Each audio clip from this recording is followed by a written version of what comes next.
Apple charges $1,200 for a 4TB SSD upgrade on a MacBook, but you can get the same storage for just over $300 with an external drive. Today, I'll walk you through why you should consider buying an external SSD instead of upgrading storage on your Mac, plus some tests and thoughts on the two drives I have here in the studio, the Samsung T7 and the T9. But before we dive in, don't forget to give this video a thumbs up if you enjoy my content and subscribe to the channel if you haven't already so you don't miss any of my new content coming up. My name is Marina, and if you're new here, welcome to the channel.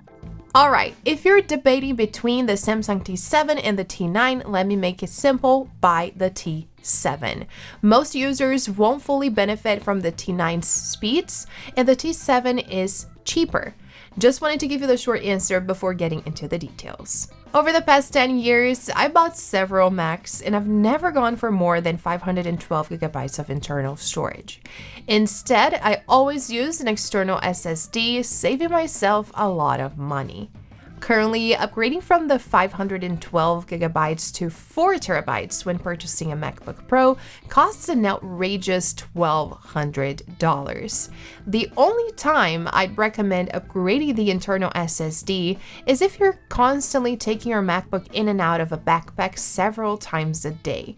Even then, it's hard to justify paying that much just for the convenience of not plugging in a USB device every time you need to access your files. Plus, if your computer dies, retrieving files from the internal SSD can be challenging. On the other hand, if your files are on an external SSD, transferring everything to a new computer is a breeze. My first Samsung drive was the T3, then I had two T5s, and now I'm using a 4 terabytes T7 and a 2 terabytes T9. The reason why I stick with these drives is because they're reliable and affordable.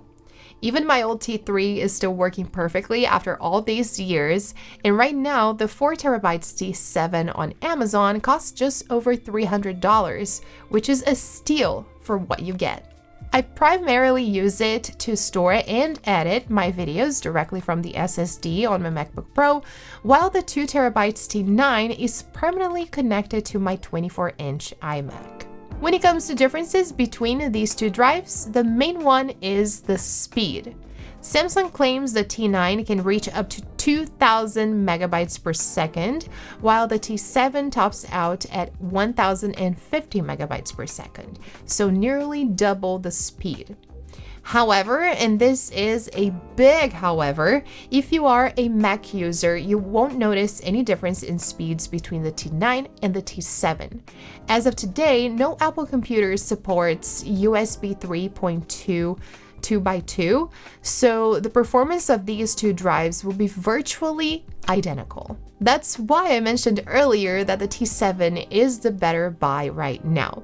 Plus, the T7 is both splash and impact resistant, while the T9 is only impact resistant. And it might seem like this is not a big deal, but I've seen people spill coffee on their computers before, so better safe than sorry.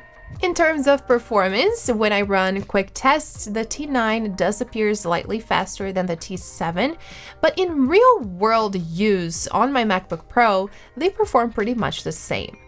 Compared to internal storage though, you'll notice a big difference. Internal storage is 4 to 5 times faster than either Samsung drives, but honestly, you'll rarely notice the difference between 1,000 megabytes and 4 or 5,000 megabytes per second. Maybe if you're copying a ton of files, you might see the difference, but with Apple now using APFS as their main file system, most duplicated files are just references to the original.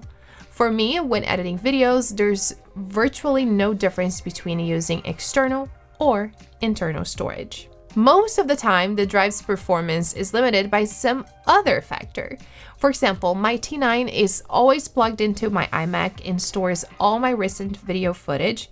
So after I finish shooting, I dump the files onto the external SSD. However, even with the T9 reaching up to 1,000 megabytes per second, my camera's SD card is much slower, so the transfer speed is bottlenecked by that. In short, it's tough to find a scenario where you'd actually notice a speed difference if your drive is faster than, let's say, 600 megabytes per second. To wrap things up, these drives have been my go-to Mac accessory for the past 10 years, and I don't see that changing anytime soon. If you've never owned an external SSD and are considering getting one, please check out the affiliate links in the description. I'm sure it'll be one of the best purchases you ever make. One last tip, if you're unsure whether to get a model with more or less storage, go with the larger one. As videos and photos keep getting bigger, you'll probably need more space sooner than you think. All right, that's it for today. If you enjoyed this video, don't forget to give it a thumbs up and subscribe to the channel if you haven't already so you don't miss any of my new content coming up. Thank you so much for watching, and I'll see you next time.